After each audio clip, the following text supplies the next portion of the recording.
As far back as I can remember, I always wanted to be a gangster.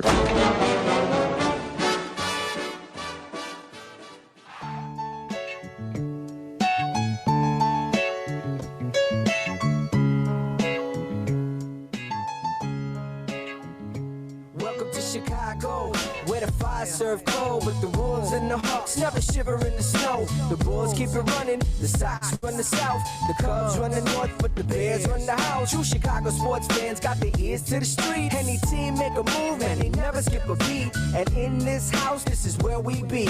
Welcome to the show with E-Rock and Big Z. Welcome to Chicago. Coming from the True Chicago Sports Fan Cave, this is the TCSF podcast with E-Rock and Big Z. You know it, baby. He's back again. Got more comebacks than Jordan. Episode 107 is brought to you by 606 Media, True Chicago Sports Fans, ACSI, and Grit Clothing Company.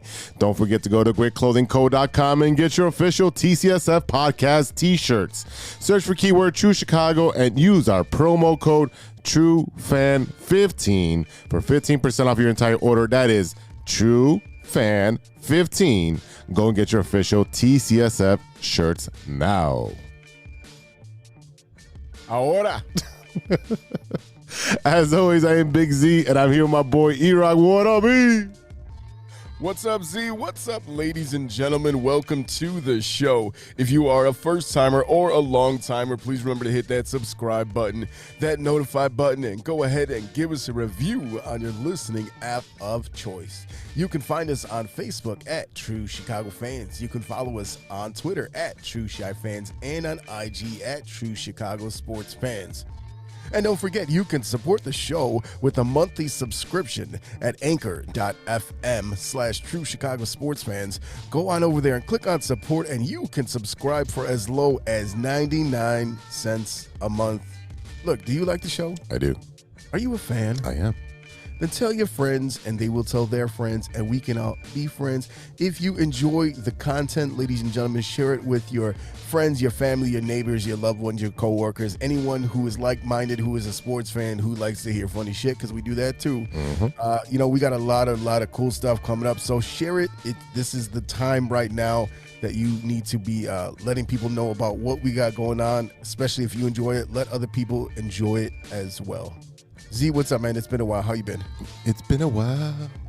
Oh, man, it's been great, man. I'll tell you, I'm staying busy. I'm trying to not be in the house and binge, Dawson's Creek or nothing like that. But I'm literally trying to stay busy. It's a countdown right now. It's a countdown till I turn myself in for my 10-month sentence. Oh, my God. Society calls it the school year. But it is a countdown, and I think it's like the 19th or something that I got to go in. But I got time to do some stuff. So let me start with the most recent. Yesterday, I know we're recording on Sunday, but I went to Saturday's White Sox game. We honored Minnie Minoso with the unveiling of his Hall of Fame plaque at the U.S. Cellular, the guaranteed rate. Jesus Christ, they changed their names just like for underwear. I was able to secure one, which is awesome, and I showed you a little bit off air. They got the plaque, and you're able to secure one. So I got the little monuments now in my office going. It looks pretty cool, and they also released a limited edition bobblehead of the Cuban Comet. And your boy had to get one of 1,500, I believe it is. Yeah, 1,500. So I got number 1296 out of 1,500. It has a little National Baseball Hall of Fame plaque on there. It's got a comet rising up, and he's got his hands up, and he's standing in front of Cooperstown. So, yeah, I just had to get it. If you didn't listen to my episode last week, go listen to that, and you'll understand why I have such an affection for Minnie Minoso. It just gave me goosebumps to be there to see his family, his widow, his son, and the White Sox did it right by celebrating. And his, where they put the pinwheels up on the back scoreboard. You know how they're like your electronic pinwheels. Yeah, absolutely. Okay, so they put his name, Minnie, and then the middle one had the number 9, so it's spelled Minnie with number 9. So, like, the whole day was all about Minnie trivia on the board. Everything was just amazing, man. I mean, I don't know if every Chicago fan out there, especially Cubs fans who don't necessarily pay attention to Chicago White Sox or the background of Chicago White Sox, you have to understand how influential this guy, Minnie Minoso, was to not only the White Sox, but MLB in general, being a black player coming into the league, at a time when that just wasn't a thing, right? We talk about the history of the Cubs, we talk about Jackie Robinson, we talk about all this, but Minnie Minoso was in that same class of player where they had to break some barriers, and especially with a team like the White Sox, who has such a great Cuban pipeline and has such a relationship with players from Cuba. This is a very important and phenomenal moment in the history of the White Sox and the history of MLB in general.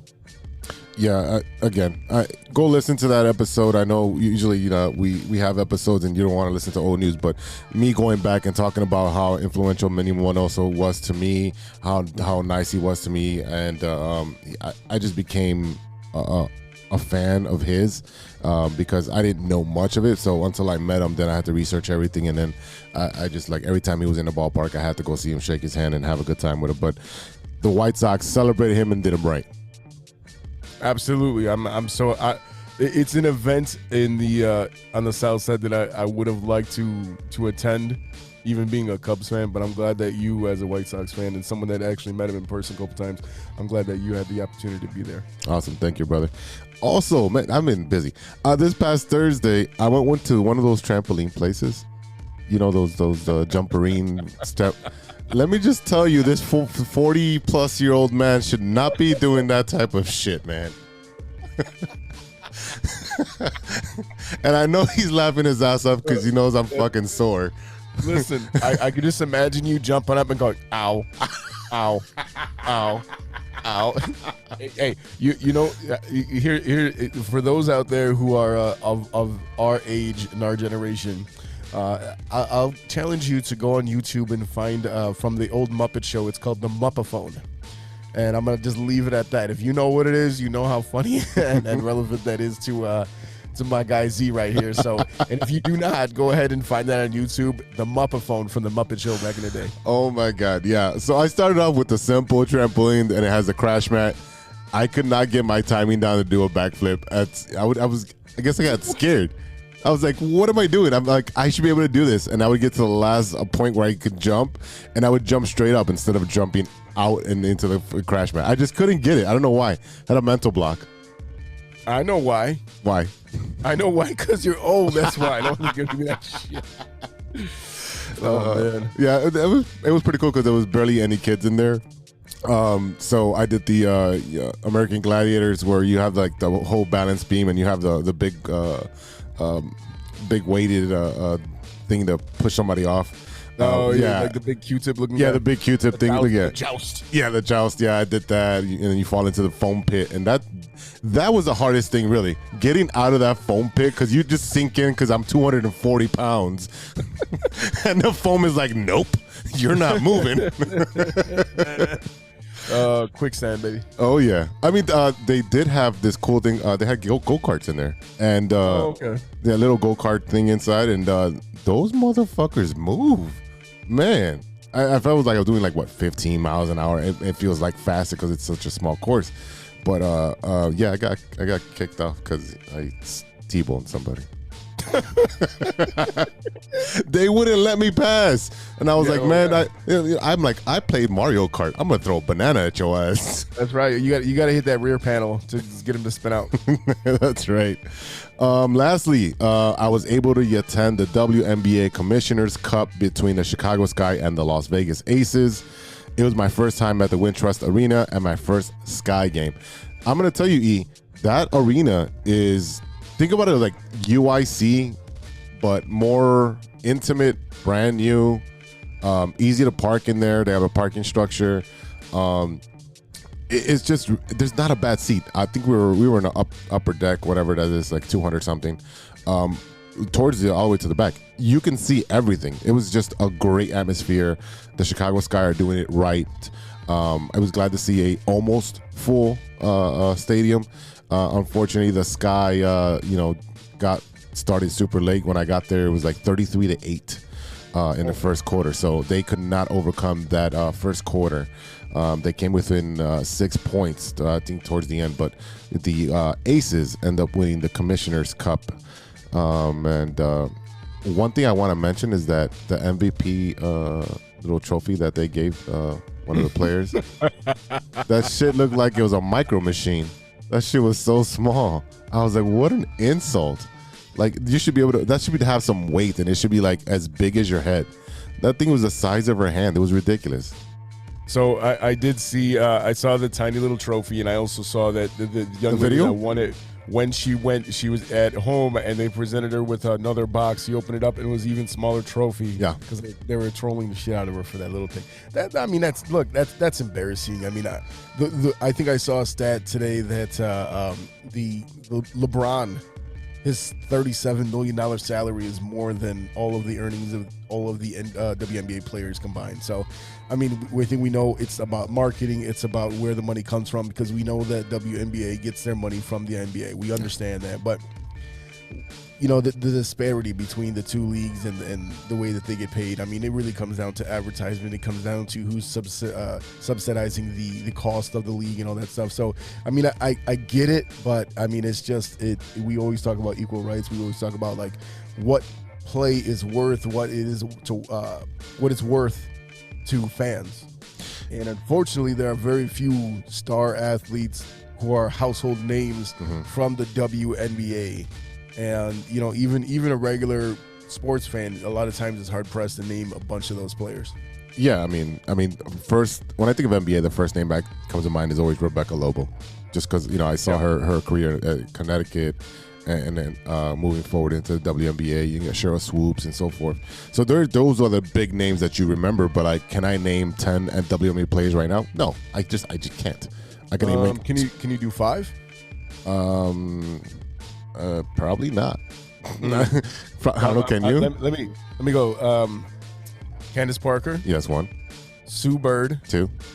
Diana Taurasi. That's 3. That's probably as far as I would have got. Kalea Copper. Oh yeah, that's 4. She's on this guy. And I got the one in my head, but I can't remember her damn name. Well, you can name the one that's in prison. Oh, Brittany Grant. Yeah, Brittany Grant. Yeah, with the assist. Yeah, there you go. Oh, hey, time. How was your week, brother? Hey man, it's been very, very busy. Shout out to my nephew Jacob for graduating 8th grade. That's what we did last weekend. Nice. You know, we got him a really cool. I actually went over to Lids and got him a Bulls hat, and it was like a tan bill with this kind of medium blue color, and the blue Bulls logo in the middle. And we got his initials on the side, JJ. Then he went to go play ball, and I says, "You better not sweat out that hat, boy. Go put that away." So we did that, and then we had a couple of, we had graduation party. We also did last weekend. We went to the Chicago Dogs game over there in Rosemont with our softball organization, kind of a celebration at the end of the year. We got to go on the field and play catch a little bit, and that, I'm gonna tell you what, that field I hate. I'm one of these people that I always have to have shoes on, John Claus, whether it's gym shoes, whatever it is, and that field is so soft. Really? I was like, man, it was like walking on carpet, and I was like, man, I actually want to take off my shoes and run barefoot through this joint, but they would have kicked me out. But it was a hot day. It was one of them hot days where like as soon as you get a beer, like it's hot after the first sip. It's like you turned around from the concession. Oh shit, it's hot already. Yeah. It was, and there's no shade there too. And it was funny because even in the advertisement when they were telling the parents, hey, get your tickets, they're like, just so you know, there is very little shade here, and it reminded me a lot of how hot it was in St. Louis. St. Louis was a little bit more muggy, but it was pretty hot. But we had a good time. Have you been out to that stadium at Impact Field to go see a Dogs game? No, but I'm probably gonna make it a staple for me to go because I got 2 weeks left. So I'm trying to cram everything within the next 2 weeks of doing all that stuff. Starve Rock. I did the jumporine. Yeah, I did a lot. So I want to get everything done so that way I can buckle down during the 10-month sentence. Well, I mean, it is a good time, and it's not real expensive. You know what I mean? So I'm sure we can do a show trip out there. We also went a couple nights ago. We went to go see the Athletes Unlimited softball in Rosemont, right next to Impact Field over there, and that is the league for their softball right now. It used to be the Chicago Bandits home field, but what it is now, they have a program called Athletes Unlimited, and what they do, it's very interesting. So they have enough players rostered for 4 separate teams, and what they do is every weekend they do a tournament. They'll do a brand new draft, and based on how your team performs in an individual inning, if you hit a home run, so things like that, you get points, individual points, and at the end of the game, at the end of the season, whatever player has the most points wins the MVP and things like that. So what it is you got, like, I think it was like a blue team, a yellow team, orange and purple, and like blue and purple will play each other. Orange and yellow will play each other, and then the next day they reverse those, and then the following weekend they'll just redraft those rosters all over again. Oh wow! So there's not like So and I was like, why does the individual points matter? Well, that matters because you're always on a different team, right? So those are pretty cool, and it's a way to kind of because if you only have 4 teams, you're just playing each other over and over again. This way, you can kind of mix up the rosters. They can you have a different dynamic between the players and things like that. So if you haven't had a chance, and if you are a girl dad who is a dad or a mom, I mean, hell, who is a parent of a young girl that plays softball, definitely go check that out. It's a good time. It's very nice sight lines, and it's not real expensive. So I think we paid $18 a ticket. Oh wow! And is it seated and like for 2 games? Oh wow! Is it seated like you buy a ticket for a certain seat, or is it first come first serve? No. Bleachers. You buy a ticket for seats. We ended up buying tickets that were closer to the field, but I thought that we were right because we were right behind one of the dugouts. I thought we would have more access to see the players going in and out, but we couldn't. So we ended up actually those were like the $25 seats. We actually got up from there and went a little bit higher and behind the plate. So we were literally at the highest point behind the plate. But even then, it was maybe like 15 rows up. So you can see it right there, and we can literally see balls and strikes. And we're telling the girls, hey, watch that right there. You see how she moved into the left, how she did that, how she approached that, stuff like that. So if you have a softball player in your house that has aspirations of playing beyond college, it's really a cool event. We also did the parents and coaches softball game last night. Whoa! And I'll tell you what, and it's that 14-inch mush ball, and I'm coaching all year, so I'm used to that hard ball. I mean, my hits were bad. I'm like batting it right into the dirt. I hit it at a couple of people, and even when I did, actually hit a ball that should have gone somewhere, it takes me so long to get to first base. I might as well just call an Uber. You're like an old Buick. You're like, yeah. I get about halfway down, and I see the throw coming over. I'm like, all right, that's it. I'm out. Thanks for playing. So yeah, I mean, I think I had like 2 hits last night. There was a couple home runs that I did not get, but it's a good time to get out there. It was funny because I'm out there playing like short center, and I got a beer in my hand, and someone's like, put down the beer. I was like, I got another hand. It's all good. Yeah. And it was a couple times. It was funny. I was joking to to one of the parents that is on our team. I was like, hey, if I throw my beer, you catch that, I'll catch the ball. How's that? You're gonna give them the stone cold toss. Here you go. Yeah, I did chuck a couple beers because I see it. I'm sitting out there with my open beer. I got my silver bullet can, and I'm sitting there, and I was like, oh shit, here comes the ball. So I chucked the beer, and then it goes like behind me, and we had this one guy. I don't know how old he was, but he's flying all over the place, and I was like, I should have just held on to my beer because he got it behind me. I'm all good. I didn't have that. It's over my head. Let it go. Yeah, absolutely. I was like, well, that's you. Instead of saying, I got it. I says, no, you got it, which is a no-no when it comes to any type of fielded sports, and I yell at players when they do that, but fucking ain't no one there to yell at me.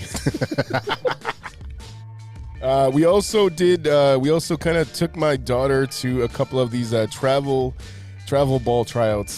She has a lot of, after winning that championship, a lot of these girls that are on our team started to do some travel tryouts. So we joined that party, right? So we went on a couple of tryouts last weekend. We got an offer for one team, but there's another team that she really wants to be on. So we have another tryout tomorrow and another one Tuesday night. And I get coaches now they're hitting me up like, twice a day to try to get a girl to try out there. So, I mean, she's excited about it. It's a lot of work. It's a lot of work. It's a lot more than our 16 game schedule that we have. So it's I think through fall and spring it's like 60 games. 60. Ooh. It's a lot. And then there's tournaments and there's some out of town stuff. So I mean, it is not cheap, ladies and gentlemen. It'll cost you a little bit of money, but there's certain things that are included, and in my eyes, this is like the AAU circuit, right? Mm-hmm. This is the right time right now to get in and see if she really has aspirations of really playing at a high competitive level in high school and in college. This is the first step. Yeah, so, it definitely is. It also gives you a lot of more exposure to different types of players, different types of teams, different strategies that happen with AAU, because every AAU program has their strategy and how they run their program. Whether they're like, oh, we're swinging, we're being aggressive, or do we run the bases? Are we worried more about the defense and fielding? Every program is going to be different, and then especially when she gets to travel, I think that's going to be a great experience for her. Yeah, I mean, absolutely, and I'm excited for her. I'm excited for our family, for her to be a part of this. I mean, we have a lot of friends and in the organization that we're with now, the House Ball League, that that does the travel now, like I said, and we have girls that made teams all over different suburbs and things like that. So this is one organization that we actually know pretty well. So I've been in contact with the director of the program and kind of get the rundown of what goes on and stuff like that. So hopefully we can get her over in that program, and she's excited about that one. So like I said, this is the very first step of, if you're truly going to pursue this as you get older, this is the first step. So she's excited about it, and coming off of the house ball championship and the little tournament championship, I mean, she's got more confidence in her game. So, little things to work on here and there, but I mean, I'm excited for her, and I'm excited for what her future can bring, Oh, that's awesome. And then we also, next week, I will not be here once again. I know you all will miss me, but I'll be up in Wisconsin. We're heading up to Minocqua for the weekend, so we'll be hanging out up there, and, maybe I'll catch a fish or two, and maybe I won't, but, this is it's been a very, very busy year for my family, going all over the place with all the softball, with all the going out of town activities and things like that. And I noticed that a lot of my friends are also doing the same, but I also think that's because everyone was cooped up for 2 years, and now we're just doing everything we would have done in the last 2 years and making up for it, and then some. Who's approving all this PTO? Well, that's the funny thing, is that I'm at the end of it, right? That's all I got, right? And the funny thing is that I'm talking to the director of that program, and like I said, I know families that have done travel for years, and I'm like, how do these guys get all this PTO? They're always out of town. Like, how does that work? Are you Are you on the road during the seventh inning stretch, like over there trying to sell vacuum cleaners to a fucking housewife in Tennessee? Like, what's going on here? Are you in the stands selling popcorn just to make it? Like, I don't understand how this world works. So it'll be interesting, and I'm pretty sure I'm gonna have to get my second car up and running so we can make sure we make all these games and shit. But yeah, I mean, like I said, interesting, exciting times. And look, it's exciting times for a lot of people out there, and some of you might need a fresh start. So let me tell you about a great opportunity with our friends over at ACSI.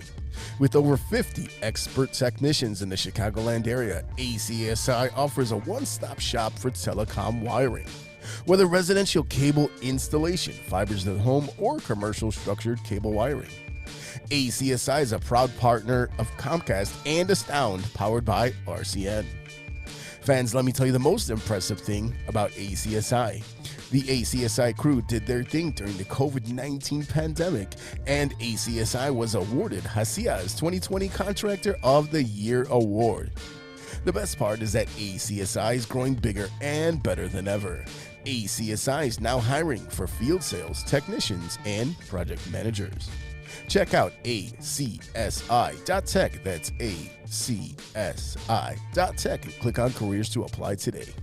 ACSI is an equal opportunity employer. Go get you a job. Please go get a job. Listen up, ladies and gentlemen. In the next couple weeks, we're going to introduce a new format for the show. We're going to be moving the loop over to a live format. You can watch it on live on Facebook, and you can watch it anytime on YouTube. This is an exciting new thing that we want to present to you guys so you can interact with us while we're talking about some of the local current sports that are the big stories that are going on with our local teams. And we really would love for you all to get more involved with the show and just interact with us while we're talking about it, because this format that we have right here, you can't really do it until afterwards. So by doing it this way, you guys can interact with us while we do it.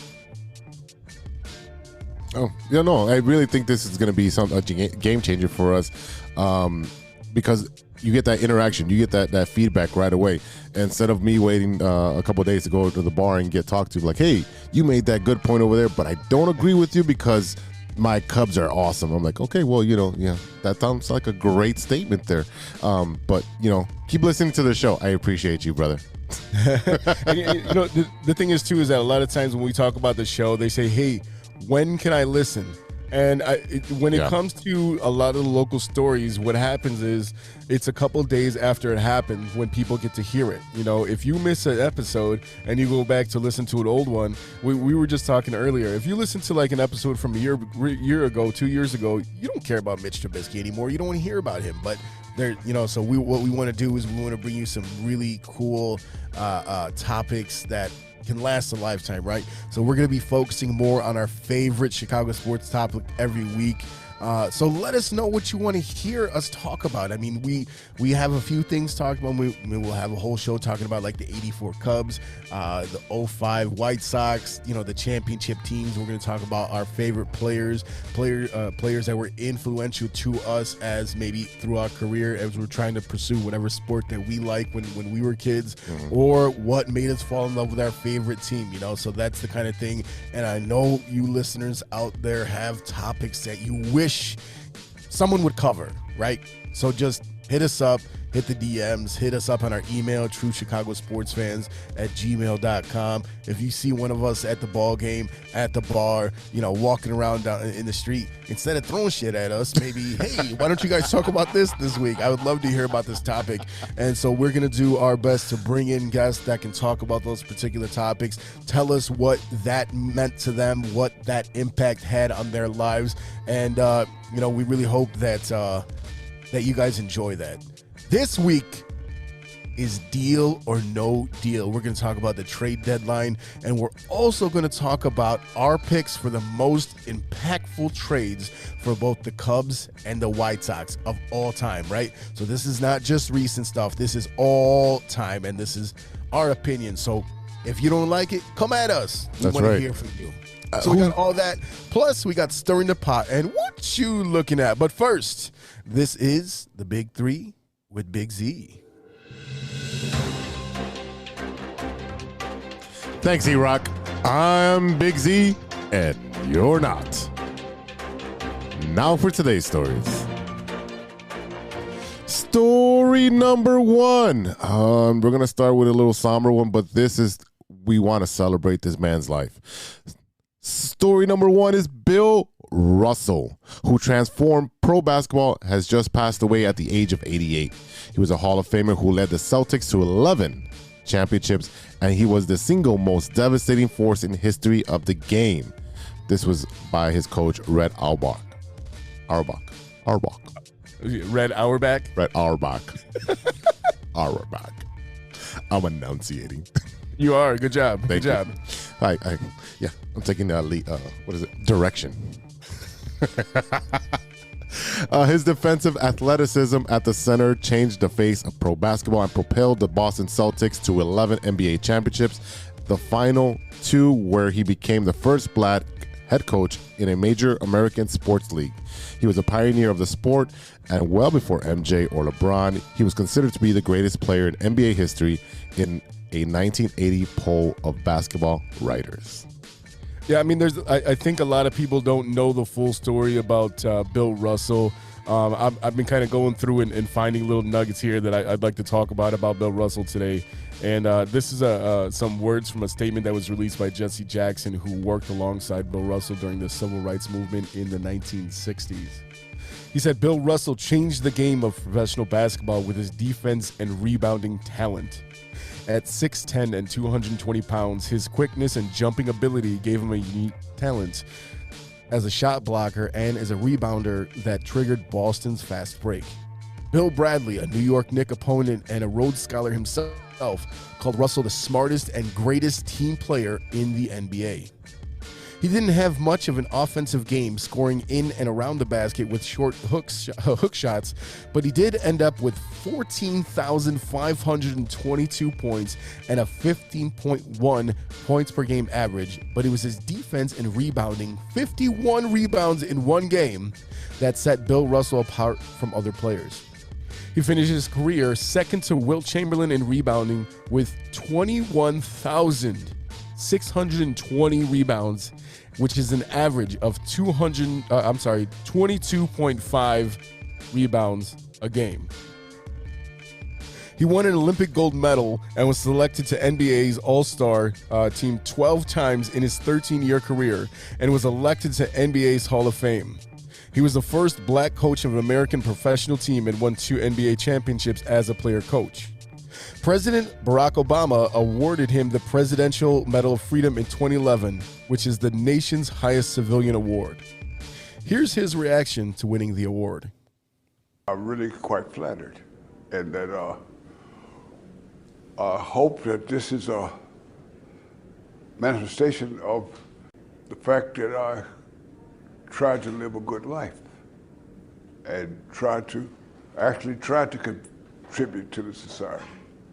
The reason I conducted my life the way I did, it was almost like a family business. It's my family tradition to share our lives with our friends and neighbors. And that's the way I've tried to conduct my life. My father always said, I don't know what you're going to do when you grow up, but don't do it if you can't do it right. And so, be the best you can at whatever you do. If they're a parent, be kind to the children, so that the children will grow up knowing what kindness feels like, and they'll be more apt to continue it. And that is, to me, one of the great expressions of love for country, for family, country, and the world. That was Bill Russell. Yeah, I mean, like, there's a lot of poignant messages a big poignant message that he's relaying to people. I mean, like, when I talk about Bill Russell, and a lot of people, like I said, they might not know about his involvement in the civil rights movement. I mean, he stood by Muhammad Ali when he resisted being inducted into the Vietnam War, and he fought racism in Boston, which is widely known. I mean, we still hear players to this day that play for the Celtics talk about, how racist that town is. He was in the front room of Dr. King's August 28, 1963 speech. He went to Mississippi after Medgar Evers was murdered, and he fought racism wherever he found it in a variety of ways. He also became an NBA broadcaster, providing color commentary for the games, and he always presented himself as his own man, dignified and defiant of racism wherever he found it. His outstanding life, not just his NBA career, made Bill Russell such an icon among American sports heroes. As is often said at the grassroots, they don't make them like that anymore. They sure don't make them like that. Every time this man spoke, it's with class, and when he spoke, everyone listened. And obviously, you can see from what we just mentioned, the man lived and also gave, and he gave a lot. To be the head coach of the Boston Celtics, and like you said, it being somewhat of a racist town. You hear that from MLB players, you hear it from NBA players, you hear it from NFL players, and it doesn't change. So, I mean, can you imagine going to a game where it is predominantly white fans showing up, and you're the first black coach of any organization? Can you imagine the shit they were saying to him? I mean, you know what the first thing that I think of is Jackie Robinson, and funny enough, I was just discussing the movie 42 with someone there. Says, have you ever seen that? I says, I've seen it about 10 times. And, you know, I mean, I talk about the fact that I'm technically half black, right? I mean, my dad is Jamaican. He's not very dark skinned, but he is black. Mm-hmm. And anyone that sees me, they're like, that's a Hispanic guy. I mean, just ask Mikey O, right? Yeah, you're Puerto Rican. And I'm Puerto Rican, right? And which is fine. I mean, like, you know, still black. You identify how you identify, right? I mean, like you fit in with whatever culture you fit in with, and I understand that. And I haven't experienced racism in the way that a lot of black men my same age and my same age group have experienced, but I've definitely, you know, as someone who does have some melanin, understand what it's like to have someone who might be not quite as dark as I am have a little bit of hatred or funny looks coming your way, right? And I understand that, and it's important to have people like this that have experienced what it was like during the civil rights movement explain to a younger generation what that was. What it was like to be there, what it was like to march with Dr. King, what it was like to be a part of the crowd that heard Malcolm X give his speeches. It's important. And, you know, we're in an age of outrage and cancel culture, and we're at that point where it's almost gone too far to a certain extent, to where people seem to get upset about almost everything. And I think we need to dial that bit back a bit, because what's happening is that we're not taking the really important issues as seriously as we should, because people are just pushing back. Oh, it's just cancel culture, and when it's really could be a significant thing. And the shame of it all is that you have incidents like what happened with Jussie Smollett that actually push back on that and give those who say it's a false narrative, it gives them a real narrative to say this is bullshit. It doesn't happen in this day and age, and we both know that's not true. Yeah, I mean, if you've been paying attention to the world, you know that racism is alive and thriving right now, because it's well out there, and people are not afraid to hide that anymore. It's just it's wild, because, like, I agree with you. Like, you know, you have the cancel culture, and in a way, like, we do got to dial it back. We definitely do. Just because your feelings are hurt doesn't mean you should go and cancel whatever the issue is. Like, oh, my fries are cold, so I'm gonna go yell at the worker who's been working a 12-hour shift getting paid minimum wage. You know what? All you got to do is say, hey, my fries are cold, can I get another one? You don't have to put it on social media and be a dickhead about it just because you need attention, because you need likes, because you want that notoriety. Fuck you and your fries. I can't stand that. You know what it is that, you know, like I said, there's a lot of fake activism going on right now, and the thing is like people just want to be heard, and I get it, because we just like everyone else, we're over here on a platform. We want to be heard. We want people to understand where we're coming from, but we also just want to come on this show and mess around and talk about sports and make you laugh, right?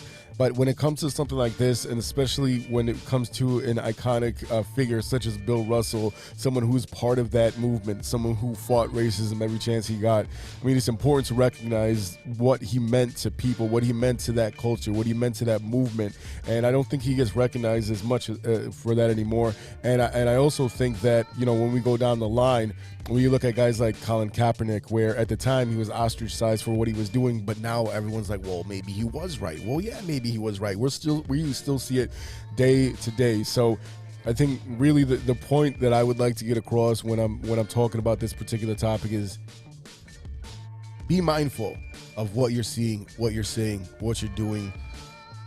Put it into context, what you're observing, and understand that it's not always a bad thing that you're seeing. You understand where it comes from, understand the context, and you know, it's very easy in the day and age of the internet where we're just sitting there throwing around heroin and you know, as a slang term or whatever it was. You know, the whole thing with Josh Donaldson calling Tim Anderson Jackie, that's a very prime example of what I'm talking about.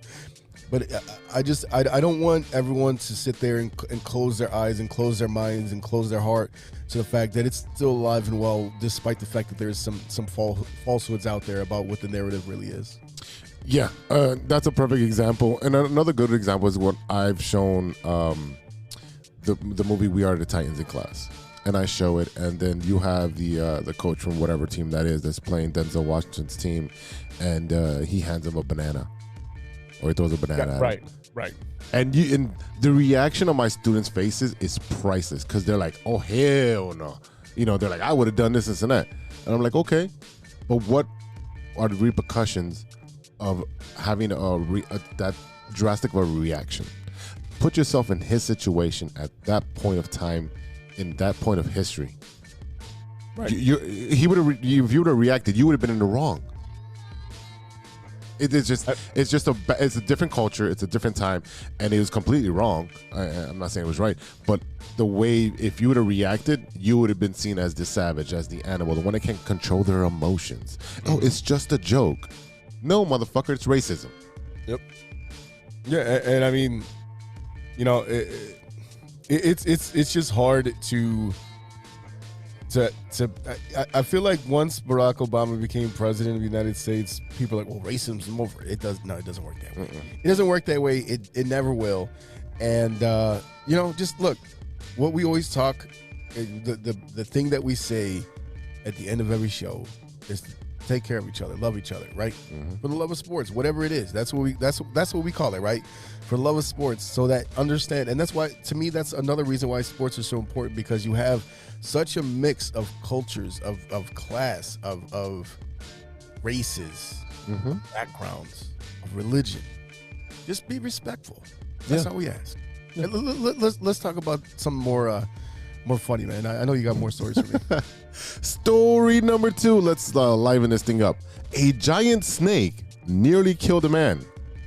A 28-year-old resident of Fogasville, sure, we'll go with that. Fogasville, whatever. Of Lehigh Valley, Pennsylvania was Lehigh. Oh my God. Well, I don't know. It's Pennsylvania. You never heard of Lehigh? No, I don't get high. The Lehigh Valley Iron Pigs. That's a baseball team. Yeah, I don't know that team. Yeah, minor league baseball. Oh, well, good for them. This man was pulled from the snake's grass after the gunfire and rushed to a nearby hospital. When patrol officers arrived on scene, they observed a 28-year-old male who was unresponsive and lying on the floor of the home with a mid-portion of the large snake wrapped around his neck. This is according to the police. Due to the massive size of the reptile, estimated to be about over 15 feet, one of the officers was able to shoot the snake in the head without risking further injury to the male. Once the snake was injured from the gunshot wound, the officers were able to pull the man to safety. This is wild, man. And this is the guy's own snake. I mean, I wonder what his pickup line for females was like. Hey, you gonna come home with me? I got a big, I got a 15-foot snake. This is like straight out of the Jungle Book, right? This is like what was it, Shere Khan? Remember when he sat there and he had the hypnotized eyes? Trust in me, like creepy ass snake. Who the hell? First of all, I mean, it's got to be a boa constrictor, right? One of them big bastards, the big old girthy suckers, right? Why would you let that big monster in your house? He had it. Piss him off enough. He had it as you know, as a pet. He had it his entire life, and it just overgrew. You know, they didn't have anywhere to put it. So I'm guessing it was just like crawling around all the time because there's no really enclosure for a 15-foot snake. This Well, they don't got feet, so they can't crawl, first of all. Second of all, you know what this reminds me of? Slither. This, you know what this reminds me of is them stories about alligators living in the sewers of New York because someone had one as a pet and they flushed it down when it got too big. Yeah. And I'm like, you know what I mean? And or the stories of like, you know, a man in Australia sat in the toilet and got his bum bitten by a snake. We're like, what the hell? I was like, yeah, I was sitting there playing my didgeridoo. And I was like, wait a minute, that's a personal thing. Is that what they call it down under? Didgeridoo? All the way. It's better than a skin flute. Ooh. That's music to someone's ears. Story number 3. And this is a follow-up to last week. because it got such a good reaction from everyone I posted on social media. Like everyone was like, "Hey man, this is not true, right?" And I'm like, "Yeah, it's true." Sorrow in Choco Taco Town after summer treat is discontinued. The Choco Taco has been discontinued, ladies and gentlemen, and even a tech millionaire offered to buy it. A U.S. senator suggested that the government should force manufacturers to make it. I want my Choco Taco, damn it. But so far, Klondike isn't budging from his plan to discontinue the Choco Taco. They confirmed this past Tuesday that the summer treat is being pulled from the ice cream trucks, convenience stores, and grocery shops. So if you find it out there, stock up and let me know, because I'll go buy some. I'll tell you what, though, I had no idea that it was actually available outside of Taco Bell, because that's when I remember it first being available. It was their whole like, oh, this is our dessert, back when Burger King had like the Hershey's chocolate pies and all that stuff. But yeah, I mean, look, I'm willing to bet, and I've heard this from a few people that talked about when Hostess was talking about no Twinkies. longer making Twinkies, and all of a sudden, there was such a high demand, and even in what was that damn movie? Zombieland, when you had Woody Harrelson looking for the Twinkies, but is it a marketing ploy so they can bring them back in 3 or 4 months? Yeah, it's got to be. It's a huge company. They're a huge company. I don't think I've seen any reason why they would discontinue the product. I mean, it sounds like right now what's happening is getting a lot of buzz. The sales might have been down for the Choco Taco, and it sounds like this is something that they're just trying to do to get people interested in again. It's trying to bring back that nostalgia from the early Taco Bell days and have people go run out and buy them. Are you a Choco Taco guy? I couldn't tell you the last time I had one, and that's probably why they're doing it. I mean, I'll tell you what, though. I'm sure that there is a lot of folks out there that's the only kind of taco they've ever had. Wow. Take all the context you want in that one. Wow, that is a loaded one, ladies and gentlemen. Woo, yeah, that's a loaded Choco Taco, baby. Oh, no. You don't want a loaded Choco Taco. Oh, my God. What's the matter, honey? Little extra cheese on the taco? Price check on VegiClean. Aisle 5. That's VegiClean. We got a customer down here with a full-on fallopian fungus. She's baking a loaf of bread, and I think it's sourdough. I always know that I made it funny when Z bust out that high pitch. Because I can picture this shit. Oh, man. Little cheese on that taco, huh?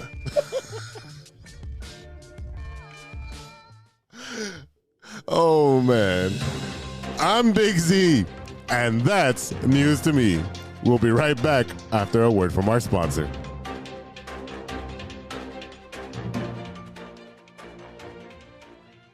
We all know that 2020 was no joke, and with an ever-changing world climate, many people are looking for a new opportunity. Guys, are you looking for a career that rewards effort and makes you feel valued as a team member? Let me tell you a little about our friends at ACSI. ACSI is a certified RCN business agent. They provide the same RCN services with a personalized touch. Their sales and technician teams work hand in hand, ensuring your experience will be smooth and pleasant. Gone are the days of being transferred from one person to the next. At ACSI, they handle everything from start to finish.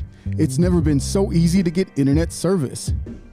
ACSI is a growing Chicagoland company that encourages personal growth and rewards perseverance.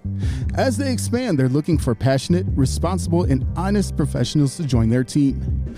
A career with ACSI means you'll be part of a hardworking, flexible, and dynamic team that is a leader in the installation of cable and internet services in the Chicagoland area.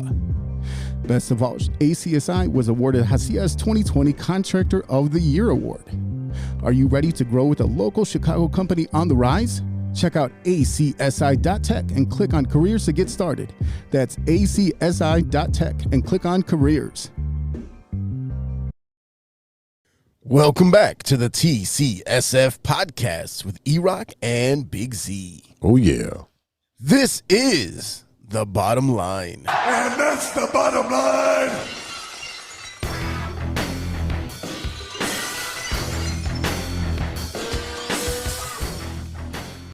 This week's topic is the trade deadline. So, E, the question is, deal or no deal? I mean, it depends on what players we're talking about, right? Because, I mean, so far this trade market on both sides of town has been very stagnant. We have not seen any, very much moves at all. So far, the only thing we've seen is reliever Chris Martin, not of Coldplay. He got shipped off to the Dodgers for utility man Zach McKinstry. McKinstry is a 2016 33rd round pick, so you know he's a winner. He debuted in 2020. He got off to a hot start last season before a right oblique strain landed him on the IL. Before that, he had a line of 296, 328, and 556 in 17 games in April. He finished 2021 with a 215, 263, 405 slash line in 60 games and only received 14 plate appearances in 10 games with the Dodgers this season. You are a Dodgers fan. What can you tell me about this guy? I'm going to tell you that he's not good. Not good at all. 210, 263. Sounds like a White Sox player right now. That's what that looks like. I mean, from what I've seen, this is kind of a guy that's a utility player. I mean, he hasn't been in the league that long. He's a guy that they can kind of move around. 2016, so he only debuted 2 years ago. But I mean, this is just a utility guy. They had to get something for the Coldplay singer, and like I said, it's a minor trade. It looks like the Dodgers are trying to stack up some bullpen arms, but there's no movement, man. It's crazy because, I mean, we're sitting here today on the 31st of July, and we're still waiting for the other shoe to drop on the biggest trade chip the Cubs have, which of course is Wilson Contreras, and also Ian Happ, since he made the All-Star team. Mm-hmm. There's a lot of teams that we've heard that are interested in Happ. We've even heard about the potential trade of Contreras and Happ together going over to the Mets, and the trade talks have kind of stalled out because the Cubs are going to want a big haul back, and it would also more than likely include the Mets' big catching prospect, which is Francisco Alvarez, who I've been stashing on my bench in my fantasy baseball league for a while now, because that's what you do with these prospects. But I mean, if they did manage to bring back Alvarez in a trade, what that would more than likely do is put a kibosh on the Cubs potentially bring back Contreras as a free agent, which is what I've talked about, what a lot of other Cubs fans have talked about. We talked about it with Rizzo and KB and all this stuff when they get traded after last year. Potentially, hey, you can always bring them back in the offseason. Well, if they bring back a catcher who they feel like is MLB ready, they're not going to bring back Contreras. He's going to find his way through the major leagues. He's going to find a team that hopefully he can latch onto to try to win another title, because his first title here was when he was young. He was not the primary catcher. Right. But he was here young, and he's been here with the Cubs for 14 seasons since he was 17 years old. So look, there's a lot of rumors out there about Contreras. I'm kind of surprised that there hasn't been a trigger pull yet. And what we're also hearing is that he's also been linked to possibly going over to San Diego to play for the Pirates, and that would take a big haul as well. But here's the big thing, is that with Juan Soto rejecting that gigantic offer from the Nationals, now to be fair, it was 14 or 15 years, so I get it, he's only 24, but because he rejected that trade, now he's the biggest name on the trade market, right? So, I mean, that's the problem right there, is because before Juan Soto became available, quote unquote, Contreras was a big chip. The Mets have been in on him, but like I said, the price is very high. Mm-hmm. But the Padres, the Astros, and the Tampa Bay Rays are also teams that would be a good fit for him. So yeah, a good thing that you caught yourself there, because you did say San Diego Pirates, and I was like, whoa, good thing they moved, because Pirates suck in Pittsburgh. The Padres have always been this team that stacks up a bunch of talent and then never does anything with it, and then they sell everything off. So I don't expect the Padres to be any threat to the Dodgers out there. The Astros have lost the series to the Athletics. They need a little bit of a boost, and you get a battery of Wilson Contreras and the pitchers that they have. That's going to be unstoppable for the American League.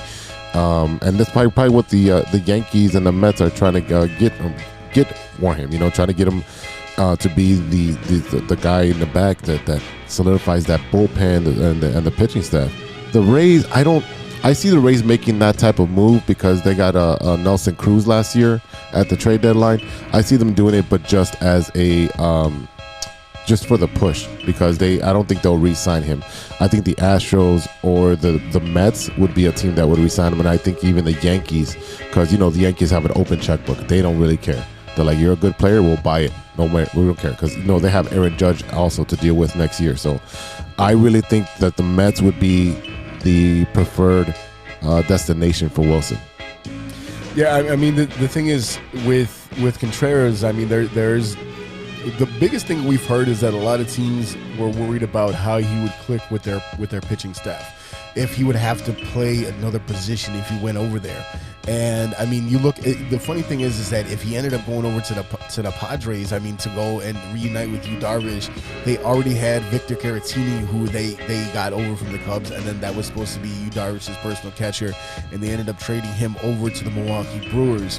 And Contreras, honestly, I feel like he would make any team better, unless you're talking about a team that already has an all-star catcher, but there's not really many of them out there right now. And to me, Contreras is one of the best catchers, if not the best catcher in all of baseball. So any team right now would be lucky to have him. I think he honestly, with the way that he plays the game, I think he could probably handle any pitching staff. But I think the concern is that he might rub people the wrong way with the way that he reacts to things, the way that his attitude is. But again, that's what I love the most about him. I will argue this to the day that I die. He is the Cubs version of Yadier Molina.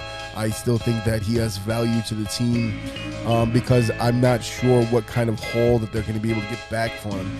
And I'm wondering if they don't end up trading him, which I just honestly at this point, I do not know if he's going to be on the move or not. I almost see a move of Ian Happ being more likely, just because you're not necessarily going to get back what you want from a trade of Wilson Contreras. So if they don't end up trading him, I would be very surprised if they don't do whatever they can to find a way to extend him. Yeah, you can't lose him for nothing. No, definitely, and that's always been like a theme with Chicago teams, that they overvalue their players or overvalue their prospects. This time, this guy lives up to the hype. He's actually a really good person. He's actually a really good baseball player. He cements your pitching staff. He's a great pickoff artist. He'll get you off at first or third, and at second. But getting people out at first and third when they're slipping, he's a master at that. So why wouldn't you want him on the team? Because he's a little I don't want to say arrogant, but I'm saying he knows what he's doing. He's proud of his accomplishments, and he's one of those guys that's like, okay, I came here to do the work.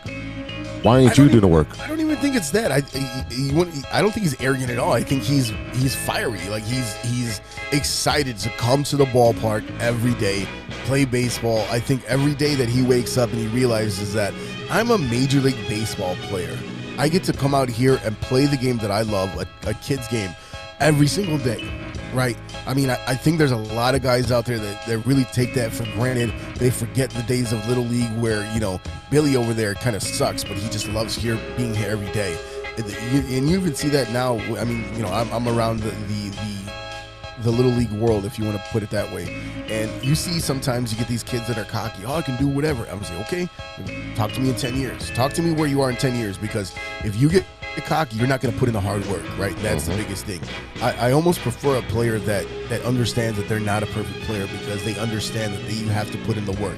It's the whole thing when you look at a guy like Michael Jordan, when when his high school coach cut him, he had spite in his heart. So he went out there and he worked harder, and he worked harder, and he worked harder. And sometimes, even when you think you're good, you need to be knocked down a few pegs. I don't think Contreras has that in him. I don't think he's sitting there thinking he's the best player. He's this, he's that. I think that he's just a fiery guy that gets up every day and is excited to show up at the ballpark and play baseball every single day. I don't think that he is. I'm saying that's the perception of him.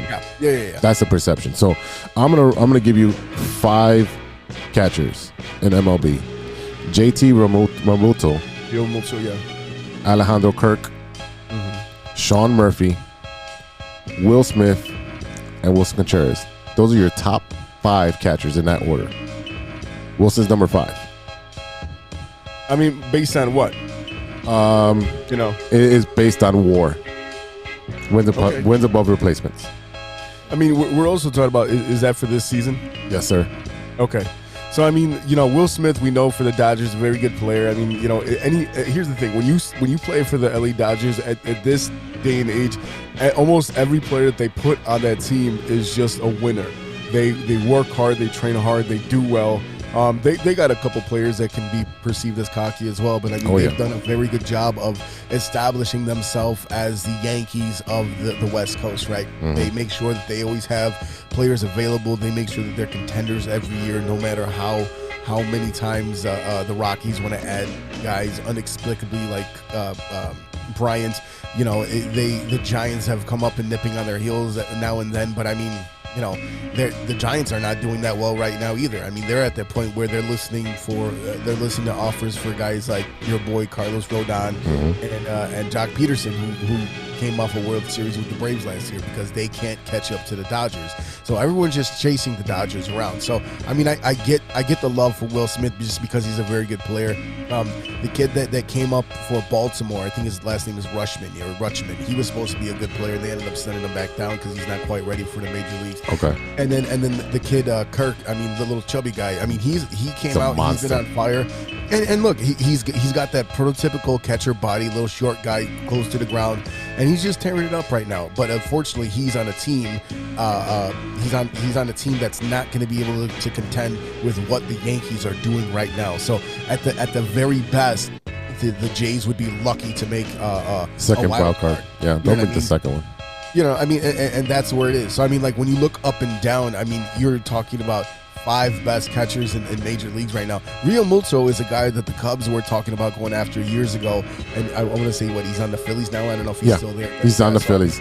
Yeah, so I want to say he came from Tampa or Miami. I think he came from Miami. I think it was Miami. So I mean, you talking about it's not real often that you talk about like great catchers, and a lot of times when they talk about catchers, whatever offensive output you get out of the catcher is a bonus. But I mean, when you look at the fact that he's one of the best catchers when it comes to the way that he deals with the pitching staff, the way that he is behind the plate, as far as like throwing runners out at second. I mean, when you watched him and Baez play together and play off of each other, it was a beautiful thing. It was a beautiful thing. It's one thing that I'll miss the most about those two players playing together. But I mean, like I honestly still think that any team would be lucky to have them, because even now when you look at what the Cubs would have left if he were to be traded, you're looking at Yan Gomes and you're looking at PJ Higgins, I think his last name is. And even right now, I mean, the Cubs catching staff is very good. I mean, Yan Gomes is probably the best backup catcher he could start on a lot of teams.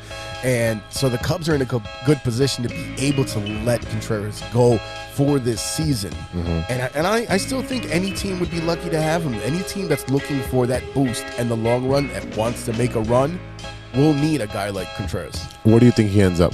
What team? I think the Mets would probably be more likely a team that would pick him up. I mean, we saw the Mets right now. I mean, I don't know if they're still the best team in the National League right now, but I mean, like, that is definitely you could be looking at a Subway Series and a World Series if they get Wilson Contreras. And they're not getting past my Dodgers. Come on. I'm just saying, if you add a player of that caliber to your team and you're playing the way that they're playing right now, I mean, that's going to be a hell of a playoffs. Because I mean, the Mets are a team that catches fire every like 7 years, right? I mean, last time when they were trying to get past us to go to the World Series, they couldn't quite get it over the hump, and the Cubs were able to get through the Giants and who else? I mean, they played the Braves. They managed to get through that, and I think they played the Mets too during that run. So, I mean, it would be interesting to see that year 2000 World Series be repeated. But I don't know, man. Look, when you look at what the Cubs are doing right now, there's a couple of players that I think the White Sox could be interested in as well, just like were at the end of at the trade deadline last year when they went after Kimbrel. You talk about guys like David Robinson and Michael Givens. Yeah, well, David Robinson, we had David Robinson, so we know exactly what he is, and he's been actually a very dominant pitcher for you guys on the Cubs. Michael Givens, I don't know that much about. I've only seen him, here and there because I don't get to watch every Cub game like I watch my Sox. But I'm pretty sure if I pull this stuff up, he's probably under an ERA of under 4 in his outings. So those are bullpen arms that the White Sox are considering. But here's the thing: every time you hear a name linked to the White Sox, they end up getting traded somewhere else. Like they were after Diamondbacks Peralta, and he got dealt to the Rays. I talked about Benintendi, and they ended up going to the Yankees. Benintendi fixed a lot of the problems that we needed. We needed a contact hitter, a guy hitting over 300, a left-handed bat, and a guy that can cover right field. He covered all those. He checked off all the boxes. And the White Sox, I don't know if they were in the conversation. I don't know if they got shut down or the package wasn't enough. I don't know, but that would have solved a lot of problems because we literally have had a black hole in right field forever. I mean, I don't think AJ Pollock is the real deal. I think he's a very streaky player. And I'm done with streaky players. I'm done with projects. I'm done with guys can only play one side of the ball. Angles always hurt. So you never get to see him flourish at the bat, but his defense is good. And then you got Vaughn and Sheets. And Sheets can hit the ball to the moon, but he can't play defense well. So it's always half with the White Sox, and it's so frustrating because you have the same type of players that either are going to DH, they'll play right field, or they'll play first base. That's all they can do, and it's so frustrating. See, and that's the thing is that your team has offensive talent that they should be able to utilize and go ahead and win a lot more games than they have because they're losing close games. You got Garcia over there who just has a brain fart all the time. I mean, I don't know what the hell he's doing getting picked up at third. Yeah. Insane. But I mean, that's the thing is that you have the offensive talent and you're trying to fill in spots in your bullpen because you've been decimated with injury, with losing Crochet that would have been so important for you guys right now. Right. But I mean, a guy like Givens, I mean, he's having a very good year right now. He's got a 2.66 ERA. He is 6-2 on the season, and I mean his ERA for his career is 3.34. So he's been playing pretty well. He's been shutting guys down, and I mean he's used to the AL because he played in Baltimore for 5 years at the start of his career. So he's used to the way that the AL plays. He's seen a lot of these guys that are still floating around the AL, and I think he would be a very good addition to your team. And I don't think you'd have to give up a lot for him because he's 32 years old. Yeah, and we're going to make trades for that push, what we're talking about, right? Because I think David Robinson's done at the end of this year. What's Michael's Givens contract situation? Is he done after this year as well? I think he has. It's either one or I think he might have one more year after this. Okay, so you're not paying a heavy price for that. You're probably sending, Class A prospects over, maybe a AA prospect over, to get those bullpen arms for that short push because Lopez out, Ronaldo Lopez. With a back strain, so he's out, 10, 15 days. We know that Joe Kelly's been, on a roller coaster. You got, did you see Keuchel got DFA'd again? That's insane. Well, and the Astros picked him up. He's done. I don't see him coming again. He's like Arrieta, right? Yeah. Big guy, big beard. Won a World Series, can't do shit anything. He's done. Givens has a 1-year contract. Yet they have a mutual option for next year. Yeah. Okay. There you go. I mean, that's a perfect kind of guy. I mean, because you're not going to have to pay him a ton. Again, he's 32 years old. You're not going to have to pay him a lot of money, and he could fill in a spot that you desperately need. Yeah, I mean, this is similar to last year when we picked up Kimbrough and Tepera. I wanted them to re-sign Tepera. Tepera was fucking amazing for us. But you know how relievers are. They're good 1 year and not good the next year. Kimbrough's doing great in LA.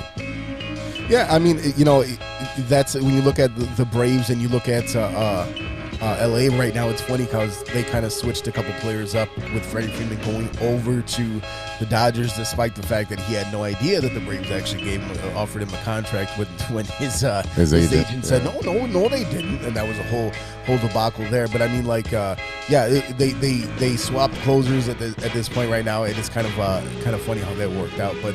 Look, Kimbrough is a guy that we saw him have highlights here on the north side. He goes over to the south side. He doesn't do that well. Everyone's like, oh, he's a bum again, and he just kind of goes through these cycles where he's good and then he chokes up. But I mean, it's he's just a super streaky guy, and there's a lot of players like that. But let me ask you a question. Like, yes, sir. We talked about Rodon.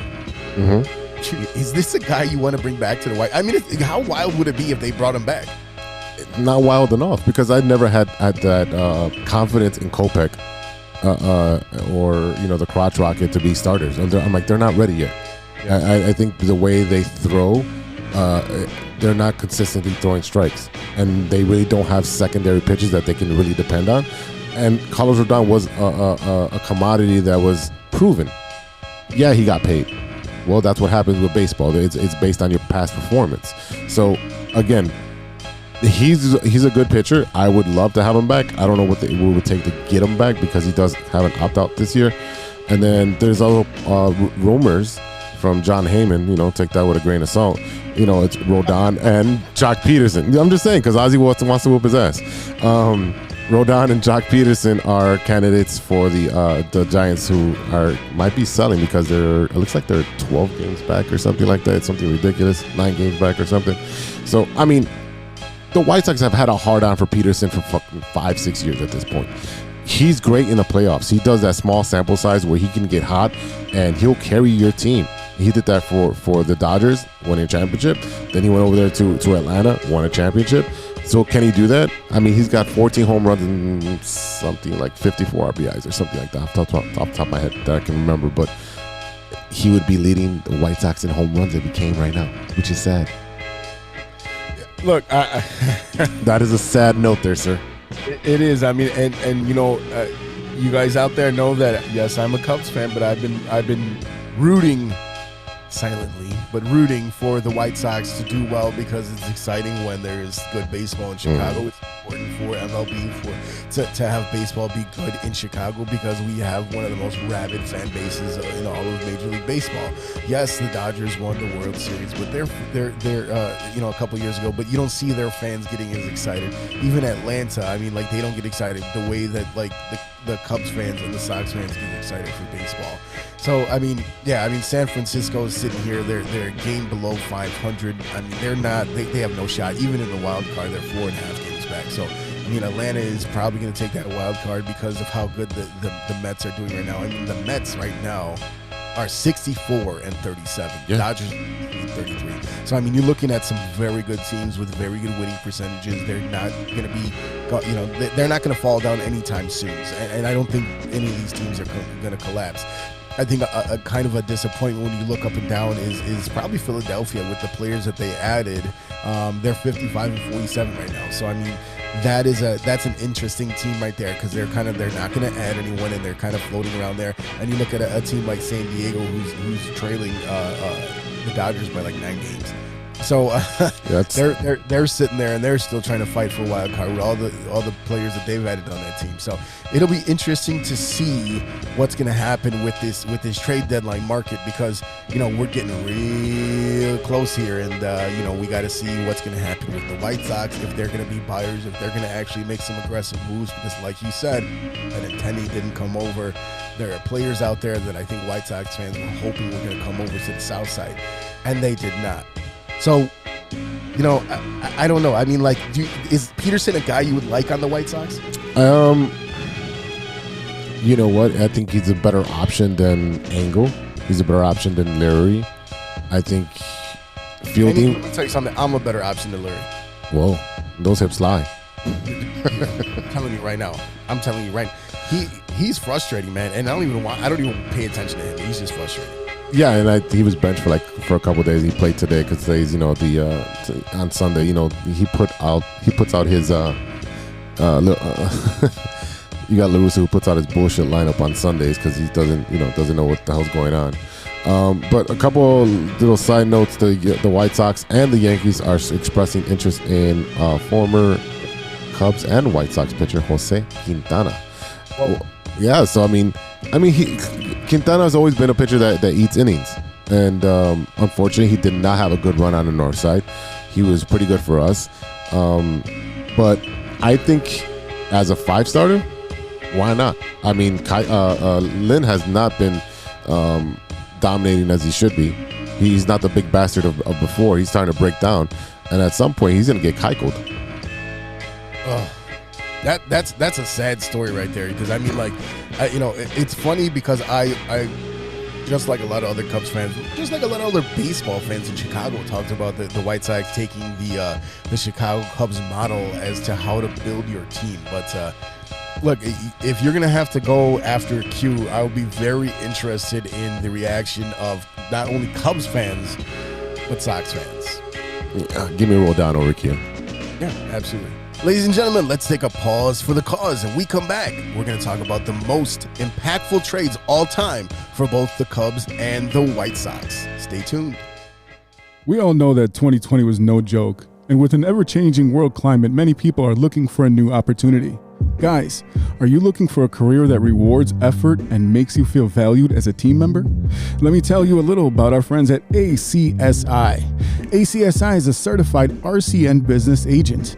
They provide the same RCN services with a personalized touch. Their sales and technician teams work hand in hand, ensuring your experience will be smooth and pleasant. Gone are the days of being transferred from one person to the next. At ACSI, they handle everything from start to finish. It's never been so easy to get internet service. ACSI is a growing Chicagoland company that encourages personal growth and rewards perseverance. As they expand, they're looking for passionate, responsible, and honest professionals to join their team.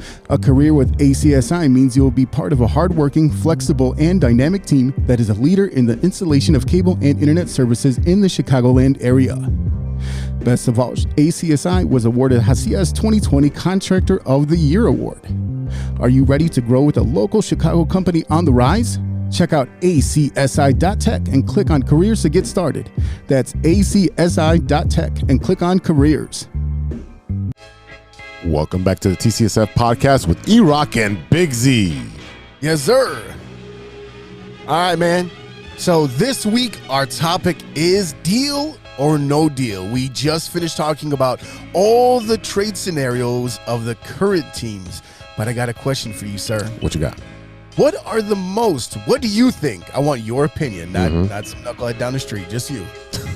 What are the most 3 impactful trades of all time for your White Sox? So there's so many trades, and I mean, you want to go through the crates and stuff like that. I really stuck within the last 20 years. I'm gonna stick there because there's a lot of trades, and it's very how do you say it? What's that word? It's based on your perspective. You know, it's like however you feel about a player. But number 3, my number 3 trade with the White Sox from the Nationals got Lucas Giolito, Ronaldo Lopez, and Dane Dunning for Adam Eaton. I don't know what Rick Hahn said to the GM over there in Washington, but you talk about getting fucking fleeced. You got Lucas Giolito, a potential Cy Young Award winner. Lopez has been a great MLB player. Let's no knocking him. After he got his LASIK done, he's been great. Dane Dunning was a pretty good kid, and we flipped him for Lance Lynn. So you talk about getting pretty much 1, 2, 3 really good pitchers for Adam fucking Eaton. You know, it was a weird trade. What I remember about this at that time is, I mean, hell, this was all the way back in 2016 when this trade happened. And, Giolito was in the Nationals system. He was highly touted. He was supposed to be the ace of their staff, and he just really could never bring it together. And I know this for a fact because I kept him stashed on my Dynasty Baseball league, and every year he sucked ass. And then right when I traded him, I dropped him. I completely dropped him off my team, and then that's when he started kicking ass for the White Sox. So, I mean, what I'll say about Giolito is that obviously the White Sox won this trade, right, for what they got out of him, because what is Adam Eaton even doing right now? I mean, what is he hanging out with his kids? I don't know. In-N-Out Burger? I don't know. But not just that, but also taking one of the players, Dane Dunning. That guy was hilarious looking with his goggles, and he looked like he was cross-eyed. But I mean, like when they flipped him over to the Rangers for Lance Lynn. Interesting to bring over 2 starters and a guy like Lopez, who did have his time in the starting lineup as rotation guy. But look, I think when you look at what Lopez has done for this team, being the long man, being able to come out of the bullpen when your starter didn't quite get it done, or when you had an injury or something like that. I mean, he's been very valuable to the team. Giolito has been up and down with the White Sox. I mean, he had a very good year last year, and so did Lance Lynn for that matter. Yeah. When they're talking about being in Cy Young contention. But yeah, I mean, like, absolutely, White Sox definitely like won this trade by far. There we go. Number 2. The White Sox got from the Cubs Eloy Jimenez, Dylan Cease, Brian Fleet, infielder Matt Rose. The White Sox gave up Jose Quintana. This was July 13th of 2017. This deal might go down in history as the most beneficial to both sides? Probably not. Probably not, because Q did not live up to what he was doing on the south side. But they did make the playoffs with Q. So, I mean, right now we got Jimenez, who likes to play Spider-Man. I think he wants to be part of the Marvel Universe. And Dylan Cease has now become the ace of the White Sox staff. So, I mean, when we look at this trade, when it happened at the time, this is the year after the Cubs won the World Series. They're really looking for another starter to shore up their rotation there. Mm-hmm. And, after the White Sox traded Chris Sale over to the Red Sox, that right now the White Sox were in the position where the Cubs are right now. You're looking to find a way to improve your roster. The Cubs were in a position to, like I said, shore up their rotation. And because the White Sox already traded Sale, Q was the best, your ace at the time. Mm-hmm. Yeah, your best pitcher. So, I mean, I remember when the trade went down, I was actually doing a service call, and I was like, hey, the Cubs just got the White Sox best pitcher. Now, when you look at what he did with the Cubs, I think that because, number one, it came from the White Sox, Cubs fans expected more. And that's just natural because we want to win over the White Sox, right? That's just how the rivalry between the Cubs and the White Sox go. So, I mean, at the time, it was very, it was important for both teams, right? Because the White Sox are looking for young talent. They're looking at Eloy, who, like you said, Spoderman is not quite sure of himself. He's over there getting robbed by Lou Bob because he can't field, and he's just hurt all the time. So I look at Eloy as almost a throw-in at this point, because at the time he was the star of that trade. That was the big trade chip. And when you look at the fact that, we expected maybe Giolito to be the ace of this staff, Cease has come up, even with that porn stash. I mean, he's been killing it for the Southsiders. The other two guys, where are they? Where are they now, right? No one knows where they are. No. I mean, they probably got lost on the boat on the way over to the team, or they're still sitting in the back of the bus and waiting. Like, hey, is this our stop? I've never heard of them. Doors closing. You're not wrong. At the time, it was important for both teams because the Cubs needed another starter to get that push because they were trying to make another run at the World Series. And I mean, look, they made the National League Championship at that time. So I mean, again, down the line, when we look at did they win another World Series because they added Q? No. But he stayed a part of the rotation. He was an innings eater, and at the time, he was very important to add to that rotation because they needed it. And like I said, they made the NLCS. So we can laugh and joke about it now because Q broke. He cut his hand doing dishes and shit like that. But again, I think it's just the White Sox and Cubs rivalry that kind of makes this makes it bittersweet at this point. Yeah, I mean, I had to throw that trade in there because it's so controversial because you got little brother and big brother, and they get to argue about who won that trade. So it's definitely right now. No one won the trade. Well, I think we won the trade because we got Dylan Cease, and he's just a monster. I mean, like you said, Eloy right now doesn't prove that he was the valued player that he's supposed to be. He can't stay on the field. You can't field your position well. It always looks like you're half-assing it when you're catching the ball or running to the ball. It kind of reminds me a little bit of Alfonso Soriano, where he does a little hop to catch the ball, and people are like, "What are you doing with that?" And then Alfonso will drop a ball here and there. I mean, I look at it at this point, and considering the fact that Eloy is really not panned out to this point, I would probably say it's a fair trade because at the time you're taking your current ace, which was Q at the time, and you developed them 7 years later into your current ace. Mm-hmm. So what was needed at the time versus what's needed now, I think it actually worked out nicely for both teams. There you go. All right, number 1, the White Sox from the Reds got Paul Konerko. That's right, Paul Konerko. Paulie. WhiteSox gave up outfielder Mike Cameron. This was November 11, 1998. Konerko was traded twice during that 98 calendar year. But once he reached Chicago, the first baseman found a home where he would reside and excel for the next 16 years. Yes, sir. Konerko had 439 home runs, 1,412 RBIs, and he had his number 14 retired. And then if you go out to the concourse, there's a statue of Paulie, swinging with that beautiful swing of his at a guaranteed rate field. So, I mean, this is another one where the White Sox fleeced. So, first of all, as soon as I hear Konerko, right, all I hear is Hawk. Paulie, right? that's what goes through my head right now.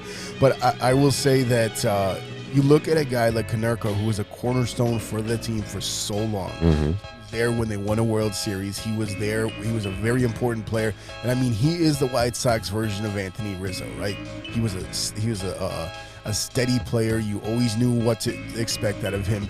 He was a leader on the team when he needed a leader, and especially during those Ozzie years when you got a guy that's kind of off kilter, right? He's all over the place as a manager, and you got a guy that is going to be a steady force in your dugout. Mm-hmm. I mean, I'd agree with you if you're encompassing your I mean, you're kind of going a little bit past 20 years here, but I'll give it. yeah, but I mean, his career was in the 2000s, so that's why I did that. But I mean, Konerko, Paulie, I mean, he means the world to the organization, and for me, I think he's as important as Mark Grace is to the Cubs. You know that at first base you had Mark Grace, and he's gonna catch everything. And Paulie might have been slow, but Paulie didn't have to move fast.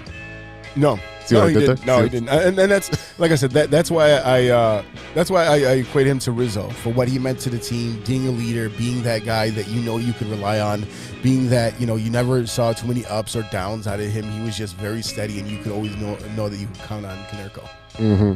I got an honorable mention because you said 3, and it's so hard to put it all into 3. But honorable mention, White Sox got from the Cubs right-handed John Garland, and they gave up Matt Karchner. This is also the same year, 1998. So the Cubs were in the postseason contention, and they needed a veteran bullpen. So they got Karchner, and we got this young kid, John Garland, that ended up being one of the essential pieces of our 2005 World Series run. Yeah, I mean, when you look at the fact that Garland had such an impact on, and this is the most impactful trades of the White Sox and the Cubs. I mean, yeah, you look at what he was able to contribute to the team to help them win that World Series in 2005. It was absolutely, again, this is one of those trades where at the time it benefited both teams. The White Sox are looking for young pitching. The Cubs were looking for bullpen help. And this is one of those trades that, yes, is very impactful because the guy that you guys got back helped you win that series. Mm-hmm. All right, E, the floor is yours for the Cubs, man. Go Cubs, go. Yeah. Yeah, so yes. So I'm gonna start here at number 3, and don't get me wrong, Cubs fans, I love him, but I'm gonna have this at number 3 for a couple of different reasons. My number 3 is gonna be Ryan Sandberg. Okay. The Cubs give up shortstop Ivan DeJesus, and they bring back Larry Boa and Ryan Sandberg from the Phillies. And this is the quote from MLB.com. Sandberg was considered a throw-in in part of this trade, but he finished his career as one of the greatest second basemen in MLB history. Over 15 seasons with the Cubs, Sandberg amassed 282 homers, 403 doubles, and 2,385 hits. The Hall of Famer was a 7-time Silver Slugger Award winner, 9-time Gold Glove Award recipient, 10-time All-Star, and took home the National League Most Valuable Player Award in 1984.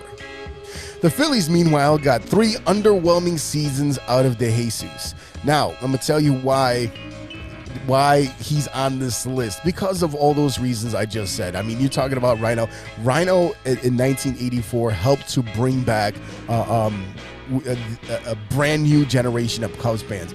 I was a little young for him to see what impact he really had on the Cubs, and as a Cubs fan as a baseball fan who's currently a Cubs fan, someone who did not watch baseball at the time, I really didn't know much about Ryan Sandberg. I know who he is now. I know what kind of impact he had on the team. I know how influential he was for a generation of fans that watched WGN every single afternoon and saw the Ryan Sandberg game and saw what he did throughout the time. So I understand his impact. I just did not start watching baseball until much later. I mean, I'm sorry. This is one of my favorite Cubs of all time. And again, like you said, watching the Cubs on WGN when you came home from school, that's what it was, right? You're watching the Cubs and you're listening to Harry Carey and Steve Stone. I loved that part of my childhood.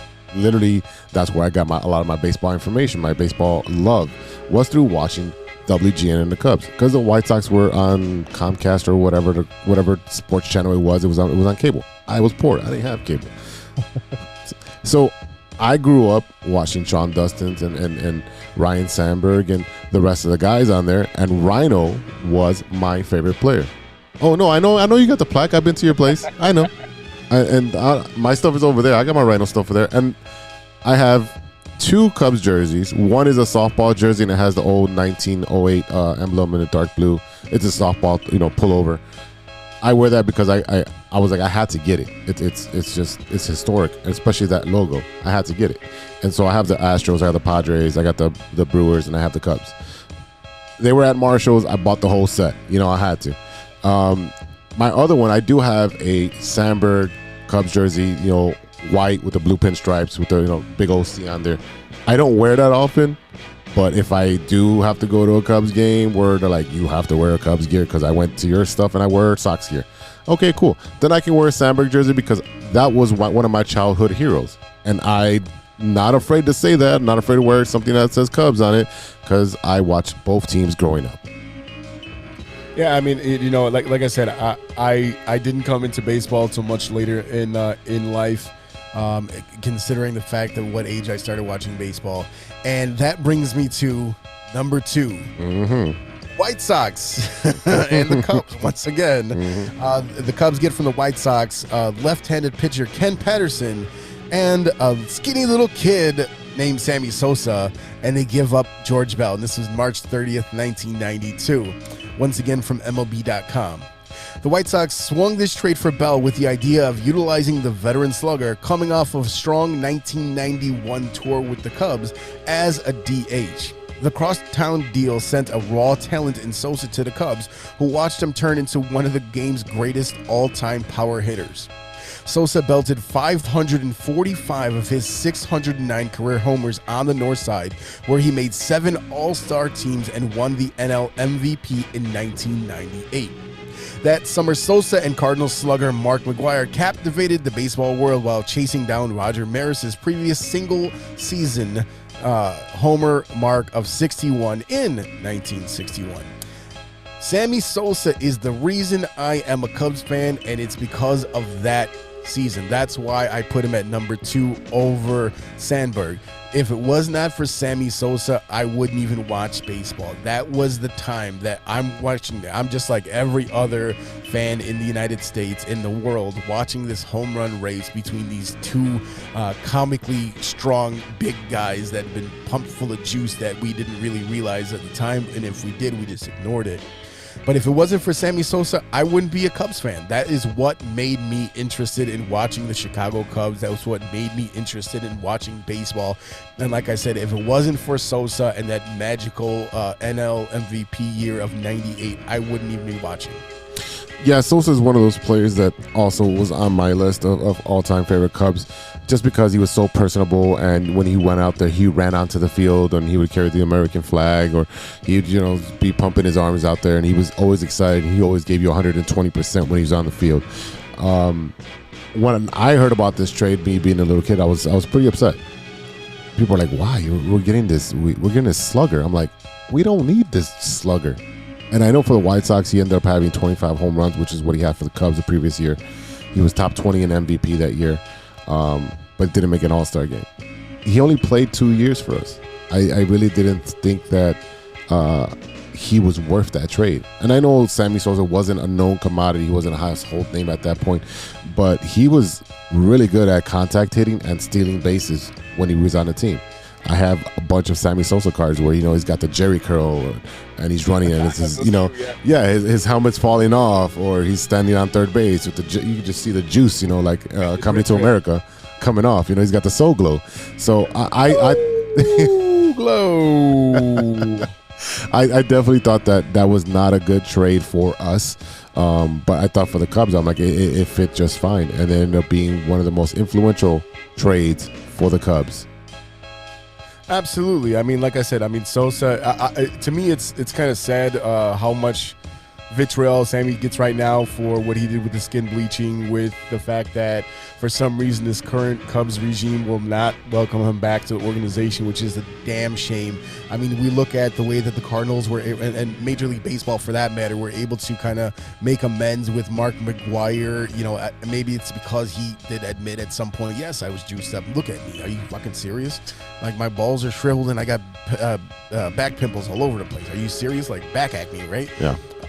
Back knee. So yeah, I mean, like, it's kind of sad for me as a guy who came into baseball, into being a Cubs fan due to what Sammy Sosa was able to accomplish on the north side. And I wish they would just kind of make amends. I'd love to see Sammy back there at Wrigley. I've heard his interviews talking about he really doesn't understand what the issue is. I get that he had his moments where he walked off, he left the dugout during a game, and he was upset about this, that, or whatever when he got traded to the Baltimore because he couldn't say Baltimore.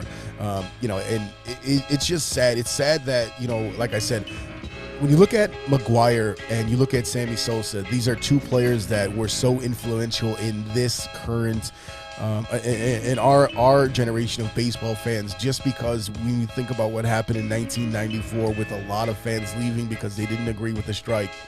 These are two guys that brought baseball back, and that home run race, and that's more than likely why they ignored the juice at the time. Mm-hmm. But these are two guys that brought baseball back into the forefront and became super influential to a lot of players. This is, I equate this to the movie 61, where you had Maris and Mantle going for the home run race, and they made baseball relevant after the whole Babe Ruth thing, because the ghost of Babe Ruth, and no one can talk about Babe Ruth because he's God. And you had two guys, one that was a outgoing all-star, and then you had another guy who's like country boy from that got traded from Kansas City. If you haven't seen that movie 61, definitely go watch it. It's a great movie. But that's what they did. They revived baseball, and that's what Sammy and McGwire did at the time, because after the strike, numbers were completely down. They were averaging about 28% attendance at some places, and you needed something to spark interest. Now, going after Mr. Babe Ruth's record, the untouchable person, that's how you do it. You create that buzz. And you know what? Baseball turned a blind eye and said, well, we didn't say you can't take this. Do what you want to do with your body. And then, they come out looking like Superman instead of Clark Kent. And so I'm looking at Sammy's numbers. His batting average started increasing way, when he got to the Cubs, and his home run level went skyrocketed. But he had a really good career. He should be a Hall of Famer. He should be a Hall of Famer, and for the '98 season, when the Cubs did not make the World Series, which we were hoping that they could have. 03 Cubs, which he was a part of, they didn't make the World Series, which we really wish they could have. But one player at my number one spot did make the World Series team with the Cubs. Oh, yeah? Ooh. On January 6, 2012, the Chicago Cubs got right-handed pitcher Zach Cates. Oh, and also a kid named Anthony Rizzo. And they gave up a right-handed pitcher. They gave up Andrew Kashner and outfielder Kyung Min Ha. Look, Rizzo, I just talked about him. Rizzo being the Canerco of the Cubs, right? And vice versa. Right. Kashner was a guy at the time who we had actually really high expectation for him. I saw him bounce around the league a bit. He went 28-43 with the 3.67 ERA in 5 seasons with the San Diego Padres. Hardly living up to the kind of return that would have made this trade less lopsided. Rizzo joined the Cubs and soon became a fan favorite, earning a place on multiple All-Star teams, turning in Gold Glove caliber defense and becoming a lock for 30 home run, 100 RBI seasons. Rizzo joined a young Cubs core that helped end the franchise 100-plus year World Series drought with the 2016 victory over Cleveland. We talked about the importance of a guy who's steady, who's stable, who you know what to expect, the captain of the team, the guy that's going to hold it down for everyone, and that's what Rizzo was. When we talked last year to Coach East Solstar, talking about the impact of Rizzo and Bryant and Baez getting traded away from the Cubs, I think when we saw that go down, I think I understand how it broke a lot of Cubs fans' heart, and to me, that's a lot of bandwagon Cubs fans, because you got to, shit, we've been losers for a long time. We get that players come and go. We've seen good players come and go too. But I mean, I get the vitriol that we saw from Cubs fans who were so upset about Rizzo leaving the team, and there's a good reason, because he was that guy. He was the guy that you knew that you could stand behind after all the things that he went through when he was with the Red Sox, when he had cancer, getting traded over to San Diego, and following Jason McLeod when he went over there as a GM, and then when McLeod came over here, when Theo came and brought him over, and the first thing they did when they came is they brought over their boy Rizzo, who they had back in the Red Sox, and he was here when the Cubs were still shitty. He stayed until the end, and to this day, Cubs fans love him. I promise you, Cubs fans will sit there and watch Yankees games just to get a glimpse of Rizzo. Yeah, I still, if I can, I use the MLB package, and if I can catch a Yankee game, I'm going to watch a Yankee game. Rizzo's very well known for his stance and his gyrations of his hips. Mm-hmm. That's my wife's favorite player for that reason. Yeah, well, there you go. Well, 2016, I'm just looking at his numbers: 32 home runs, 43 doubles, 170 hits. 292, 385, 544 with an OPS of 928. Made the All-Star team, was fourth in MVP, ended up with a Golden Glove and a Silver Slugger. You talk about dominating a whole year, offense and defensively, because we know he can play defense. He can, right. he anything thrown his way, it was going to be caught, because he was very flexible, and nothing was getting past him. I don't even remember him having an error. I'm pretty sure he did, but I don't remember any costly errors, put it that way. So I am going to completely agree with you that landing Rizzo for the Chicago Cubs changed or started the trajectory going towards the World Series. Yeah, I mean, and that's why he's landing in my number one spot. I mean, like I said, I love Rhino for what he was able to accomplish with the Cubs, his influence that he had for the Cubs, that 84 team when they thought they could win it all, and unfortunately did not. But I mean, we look at this as, like I said, this was the first chip in the Cubs' way down the World Series path, right? Him along with John Lester were the two cogs that really kind of solidified them as a team to go ahead and make that push. And if here's the thing, if Rhino had won a World Series with the 84 team, he might be number one. But because this is the guy that caught the final out in the World Series that ended the 108-year drought for the Chicago Cubs, that's why he's my number one. Now, speaking of the 2016 Cubs, my honorable mention actually goes to a trade made in 2016. In July of that year, the Cubs acquired Aroldis Chapman from the Yankees in exchange for 4 players. Adam Warren, who I remember, he was going back and forth between, I think, the Mariners and the Yankees, and it was kind of funny because I want to say he went to the Yankees in exchange for Starlin Castro, and then he came back to the Cubs, and then he got traded again back to the Yankees. So the trade was Chapman for pitcher Adam Warren and prospects Gleyber Torres, Billy McKinney, and Rashad Crawford. We know what Gleyber Torres, he was part of that crew who was supposed to be the next generation, but he was blocked by Addison Russell and Javi Baez, so he was a more likely trade chip. Same reason why Starlin Castro was kind of pushed along, because even though he was a pretty good player, he was just a little long in the tooth for them at the time. So yeah, I mean, at the time, Torres was one of the top ranked. I think he was the top ranked prospect in the Cubs system, and he was ranked 24th in baseball at the time according to the MLB pipeline. Now, the big thing with Chapman, and one of the reasons he didn't make one of my top 3, was the allegations that were going on with him at the time. If you remember Chapman, being so dominant with the Cincinnati Reds when he first came up as a starter, and then going over to the Yankees and finding his way as a bullpen guy. But there was a lot of controversy with him because that year he served a 30-game suspension by Major League Baseball because of their domestic violence policy after he had a dispute with his girlfriend in South Florida. There was a lot of people that says, we don't want that type of trash here. We don't. Look, if you separate the player from the man, we looked at what he was able to. I mean, I'll tell you what, when we got him on the north side, Cubs fans lost their mind. Mm-hmm. All of a sudden, we got this dude who's just throwing gas every time, and he helped us lock down that bullpen. We looked at 7, 8, 9. It was done.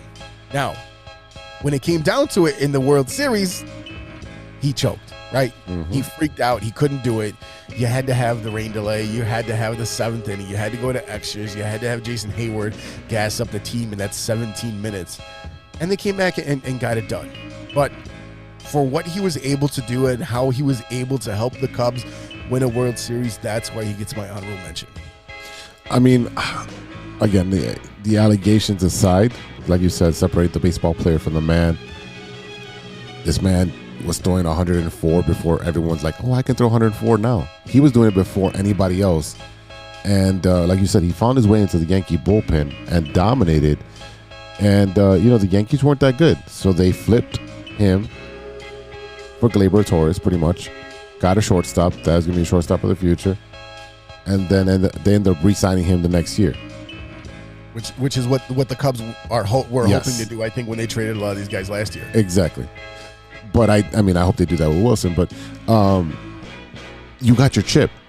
You got your ring.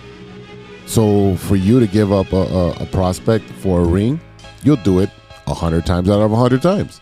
So right. This is a very good honorable mention because if you look at just the player, you look at his numbers, he was a dominant player, especially being at the closer, the back end of the bullpen. Did it work out for you? All the way to the World Series? It did. I mean, he had a couple hiccups in the playoffs and in the World Series, but that happens to every closer. Liam Hendricks gives up home runs just about every other outing. He's supposed to be the lockdown closer. Throws a fastball down the middle, it's gone. These guys can hit the fastball. So him being a fastball pitcher and a slider, I think those are his 2 main pitches. I mean, he was dominant at that point. And for an honorable mention to get you the chip, you've got to. That's a great honorable mention. Yeah, I mean, again, I mean, you look at up and down that roster, you look at all the players that were on that team. So many of them found their way to be influential. So many of them found their role on that team, whether it, up and down, whether it was the way that Schwarber came back and had that magical postseason run, KB, not fucking it up and throwing it over to Rizzo. I mean, just the way everything came together that season. Even as I watch World Series now, the way that everything had to go down, the way that everything had to fall just the right way for the Cubs. I mean, it was just a magical season, and he was definitely a big part of it. So, ladies and gentlemen, you see what we're talking about here. This is something that we're going to try to bring to you every single week. We would like to find out what you guys want to hear about so we can give you in-depth discovery and understanding of that topic in Chicago sports. So if you have any suggestions, if there's something that you want us to cover, you want us to really do a deep dive and dig into, let us know. Hit us up on the DMs, hit us up on the email, truechicagosportsfans@gmail.com. And look, man, we do it for you, so we will do our best for you guys. And that's the bottom line.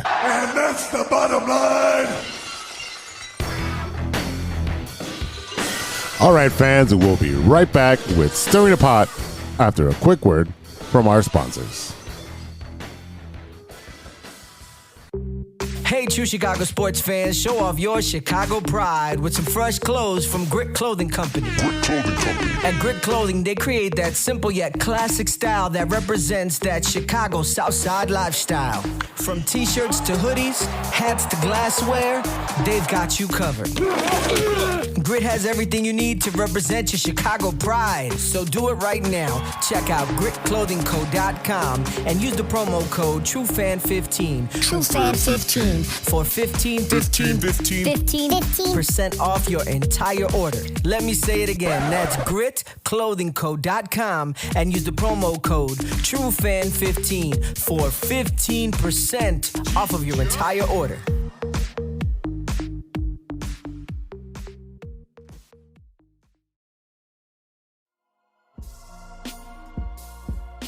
Hey, what's up? This is Lex Cruz from Jungle AE Recording Studios and Illinois Media School, and you are now listening to True Chicago Sports Fans Podcast. Welcome back to the True Chicago Sports Fan Podcast with E-Rock and Big Z. Oh, yeah. It's that time again, brother. Uh-oh. You know what time it is. Oh, boy. It's time for Stirring the Pot. All right, brother. So it's summertime, and, you know, we talk about different types of liquids, you know, to nourish yourself and cool yourself off, like your silver bullet. But I want to bring this up because, you know, there's all types of stuff out there. You know, there's seltzers, there's you know, mixed cocktails now in cans. It's just so available. Yeah, so yeah, I mean, I started drinking the seltzers, but you know what we're coming up on is a fruit that a couple of my coworkers really enjoy, which I'm not into. Is apples. They're big time into the apples, and it's almost apple picking seasons. We're gonna get to that pretty close. And one thing that I've seen get more and more popular recently is the hard cider, that hard apple cider. So for you, is it a yay or nay on the hard cider? It's an occasional yay. Occasional. It's not something that I'm like, I'm gonna go to the bar and I'm gonna have cider all night. I'll do it if they have this only this certain cider, and it's called Original Sin. It's called Original Sin Black Widow Cider. So essentially, it is blackberries and freshly pressed New York apples. It's a 12-ounce can at 6 ABV. No. Why not? No, because look, first of all, apples are the most boring fruit on the planet. Second of all, it always tastes like warm piss. Like, it's weird. Why are you drinking warm piss? Because I was thirsty that one time. Okay. No, I mean, like, yeah, I don't know. It's very bitter to me. I've never enjoyed the hard cider. It's just, it doesn't have. It reminds me of, like, it almost reminds me of, like, some of these IPAs that I've had. They used to do the American Beer Classic. I think it was they had it at Soldier Field, and they, you know, you'd have all these beers and ciders and shit like that. And every time you get these one IPAs that tastes like, or it has that weird, like, bitter cat piss tail. I'm like, oh, it smells. Oh, what the fuck was that? I was like, why do I smell the litter box for my cat while I'm drinking this? You know how many times I'm like, excuse me, where's your spit cup? Because otherwise it's going on your fucking shoes. That's how that's going down. So yeah, no, that's a hard pass for me on the cider. That's a hard pass on a hard cider? Yeah, baby. No mas, Tomas. I don't want it.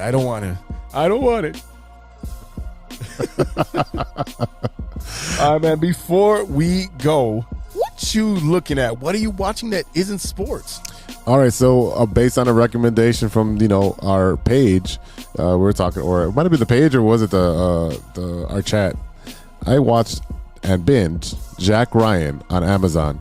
2 seasons of John Krasinski from The Office being a CIA operative or agent or whatever you want to call him. So at first, it's hard to believe because he used to be such a sarcastic, funny guy and doing all the tricks with on The Office.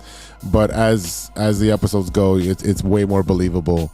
Essentially, he's an analyst that gets put out into the field because of his acumen for finding transactions that lead to terrorist things that happen, you know. So it's got a bunch of well-known actors, but John Krasinski is probably the biggest face that you'll know.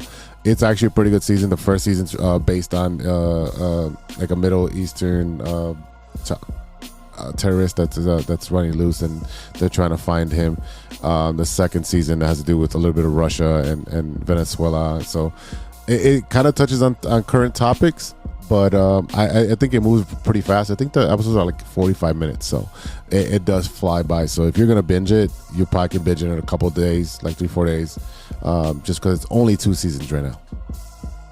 Yeah, I haven't checked this out yet. I've heard really good things about this show, but it's just like every other show that I haven't watched yet, and it's on the queue, right? So it's one day if I'm ever at home for more than like an hour at a time, I might look into this. So it sounds really good. I'm glad that Jim finally got a real job. Yeah, he did. What are you watching?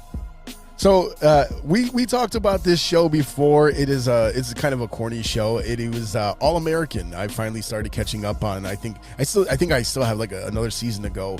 But I didn't realize how long these seasons were. They're about 45 minutes an episode because it's usually on the CW. It's definitely a CW show. And if you don't know about it, it's a show about 35-year-olds playing high school kids and their complicated lives as football players in Crenshaw and Beverly Hills. Like I said, it's kind of corny. I do enjoy the message.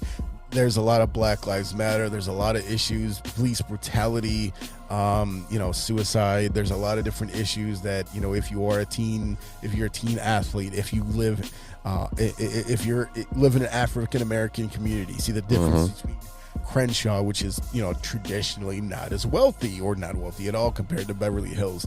I think they do a pretty good job of portraying the differences. Again, it is kind of corny. I'm not knocking it. I do appreciate the activism that they show. I do appreciate the topics that they deal with, whether it's substance abuse, like I said, police brutality, suicide, racism, all that stuff. So I appreciate the topics that they do touch on. And I mean, like, it's one of those shows that, like, I'll put it on, I'll let it run throughout the course of a day while I'm sitting around working on the show or working on something else, and I'm still able to kind of pay attention. But I will say that there have been moments where I heard something that was about to happen, and I sat down and I paid attention to what was going on because it was important what they were saying. It's a really good show, and it is kind of corny at times, but they do talk about a lot of issues. I think one of the issues was taking steroids to trying to get on the field to get that edge. There's a suicide. There's the abuse of prescription drugs. There is the inequality of living, right? The haves and the have-nots, and then you have you have the family dynamics. You have someone living with someone else's family, like all that. There's a lot of relatable dynamics that are shown there, and the CW does good shows primarily. You remember, like I just talked about it earlier in this episode, like talking about Dawson's Creek. Yeah, I knock it, but at the time, that was one of the highest rated shows, back in 1998, wherever it was. That's when the CW started putting out pretty good shows. And I was a Smallville fan, so I was watching a lot of the CW because I was a teenager at that point. And some of the stuff was corny, but that's what they have to do. The thing about Dawson's Creek, that every time an episode was over, I just sat there and I cried. And I says, I don't want to wait for the next episode. It's funny that they don't use that song. So if you're trying to stream it on, I think it's on Hulu right now. If you're trying to stream it, it's not that song. It's the original song from the first season. I guess they lost the licensing to use that song. What? Yeah. What? That's the iconic song. Oh shit! No. Okay, well, maybe we'll scrub that, me singing that little part. So don't worry, I'm gonna put it in. Oh, I'm definitely gonna put the music behind there too. Oh man, well, yeah. I mean, look, if you get a chance to watch All American or our boy Jim doing his real job on Amazon on Jack Ryan, check him out because hey, we did, and we'd love to talk to you about it. All right, y'all, that is it for today. Thank you so much for listening. A big thank you to our sponsors, 606 Media, True Chicago Sports Fans, ACSI, and Grit Clothing Company. Don't forget to go to gritclothingco.com and get your official TCSF podcast t-shirt. Search your keyword True Chicago and use our promo code TrueFan15 at checkout for 15% off of your entire order. That is TrueFan15. Go and get your shirts right now. And don't forget to check out our guy, Danny, and his friends over at ACSI.tech and check out their career section to start an exciting new career in the communications industry. Go to ACSI.tech, that's ACSI.tech, and click on careers to apply today.